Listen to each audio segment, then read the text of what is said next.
Welcome, dear listener. Tonight we gently turn the page to another soft chapter in time.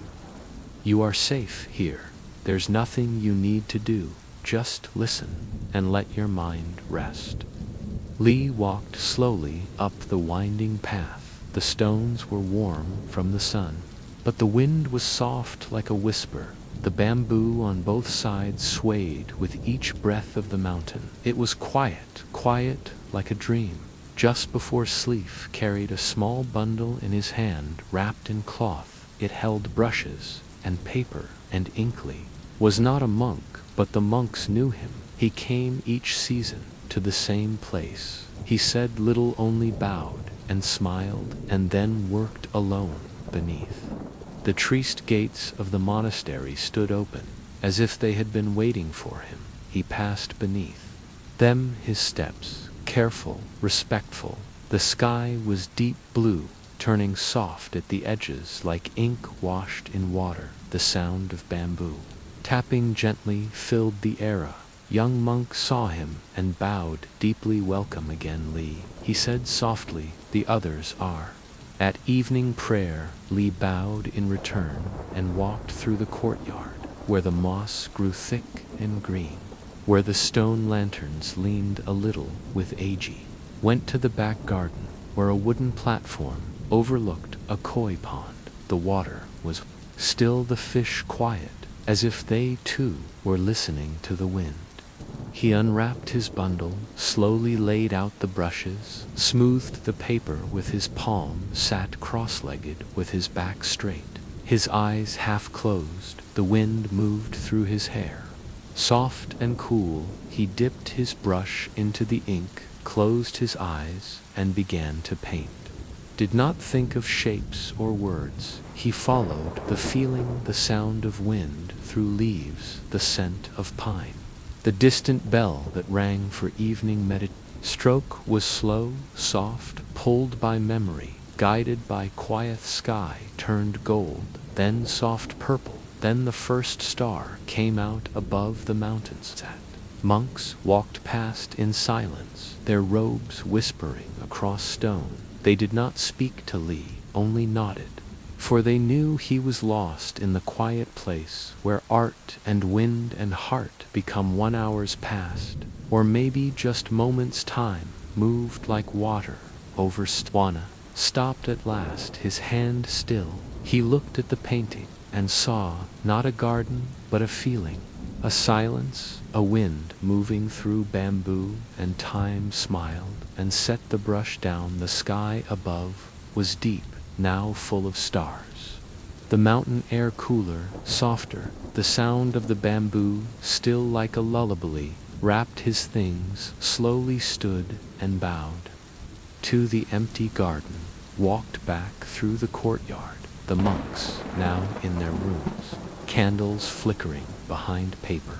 Scrooge found a place to rest, a wooden bench beneath an old tree. He leaned back, closed his eyes, let the wind carry him. The sky above the mountains turned pale as dusk began to fall, a gentle hush settling over the old stone path leading into the forest, where tall pines stood still like monks in meditation, their shadows stretching long over mossy roots and weathered rocks. A quiet man with kind eyes and a slow, thoughtful way of walking followed that path, his sandals whispering against the earth, each step measured like a prayer. The wind moved gently through the trees, carrying the soft sound of bamboo chimes from far away, and the scent of pine needles and fading blossoms drifted through the air. He wore a plain robe of soft gray tide with a faded blue sash, his hair pulled back and tucked beneath a worn cloth. He carried no bag, only a folded piece of parchment. Tucked into his sleeve, a letter from a friend who once lived high in the mountains, where the monks still tended the quiet temple beside the falls. The trail curved upward, following the flow of a stream that ran clear and cold, tumbling over stones. smooth from centuries of water, and time frogs sang from the shadows, and once or twice Lee paused to listen to the rhythm of their chorus and the rustle of leaves above like whispers from trees. Remembering old stories, the sun slipped behind the hills and twilight settled gently like a shawl over the shoulders of the world. The air cooled and the sky turned soft blue, then violet, and finally the deep, still gray of nightfall. Lanterns glowed far ahead near the temple gates, a flicker of warmth. In the growing darkness Lee reached the edge of the village, a place once busy, now hushed, and slow old wooden homes leaned gently against the earth, their thatched roofs moss-covered and shaped by wind and years. Paper windows flickered with candlelight, and soft voices rose from behind screens where families prepared for sleep. Lee bowed gently to the quiet village and walked past the narrow bridges that arched over sleepy canals, their still water holding the pale light of the moon. The sound of his steps blended with the whisper of crickets and the distant rustle of bamboo leaves. He passed under an old wooden gate carved with faded symbols that welcomed travelers and dreamers. Beyond the gate, the path narrowed, winding between tall grass and smooth stones that had seen the feet of many monks and many seasons. The temple rose ahead, built from cedar, dark with age.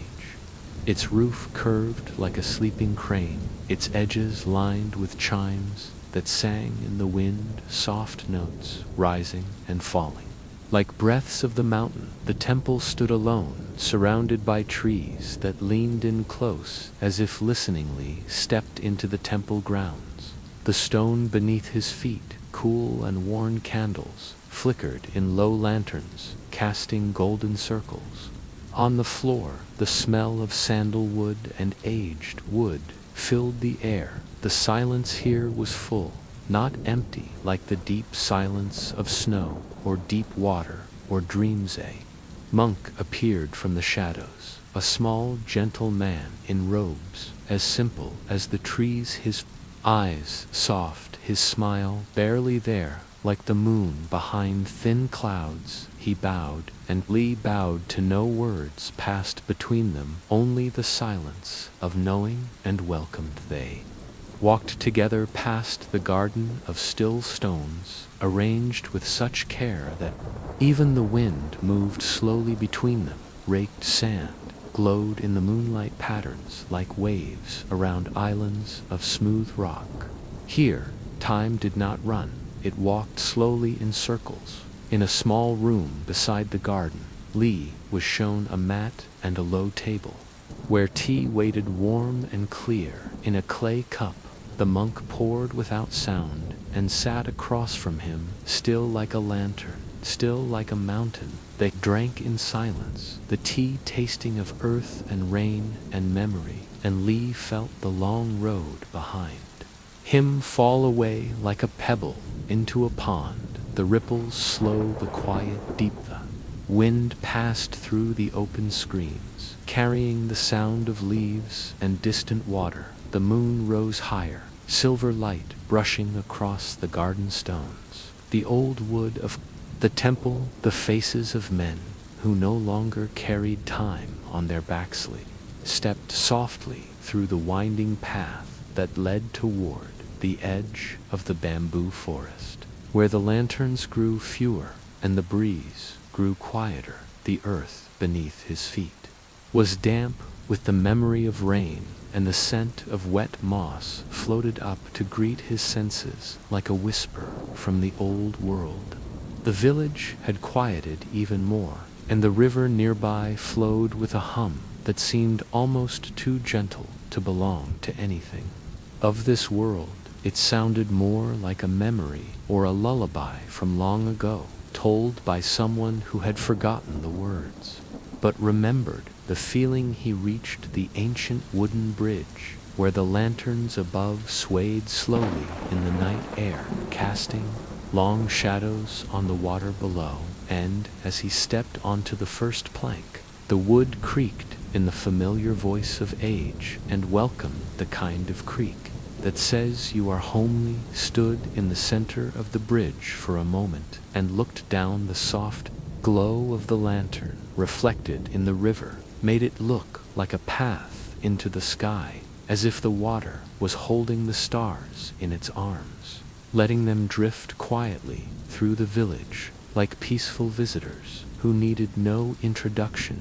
His thoughts wandered to his father, who once told him that the river never speaks loudly, but it always listens, and in its silence are the voices of those who once walked beside it, and those yet to come. And standing there, Lee felt the truth of that teaching as deeply as he had ever felt anything. The wind rustled the leaves behind him, and brought with it the scent of plum blossoms, though the trees were bare. It was a scent carried from memory, from the gardens near the temple on the hill, where his childhood afternoons had passed in quiet study, and the simple joy of watching koi fish move like brushstrokes in the water. He left the bridge slowly and followed a smaller path lit only by the pale moon. The gravel crunched beneath his sandals, but even that sound was soft, as if the world itself was trying not to wake from its sleep ahead. He saw the roof of the calligraphy house, a humble structure with walls of wood and paper where the brushes had been laid to rest for the evening. The windows glowed with the faintest orange light from a fire kept low and careful not to disturb. The nightly slid open the door and stepped inside, greeted not by words but by the stillness that only a room full of old stories can hold. The floor was cool, the inks were covered, the scrolls were rolled with care and waiting, as if they too were sleeping. He knelt before the low table and lit a single candle, its flame flickering like a slow breath. It cast a soft golden hue over the space and painted gentle light. Across the scroll, he slowly unrolled the parchment and saw the last character he had drawn before sunset. It meant patience, a word he had written often but understood more deeply with each season. Lee took a deep breath, closed his eyes, and listened.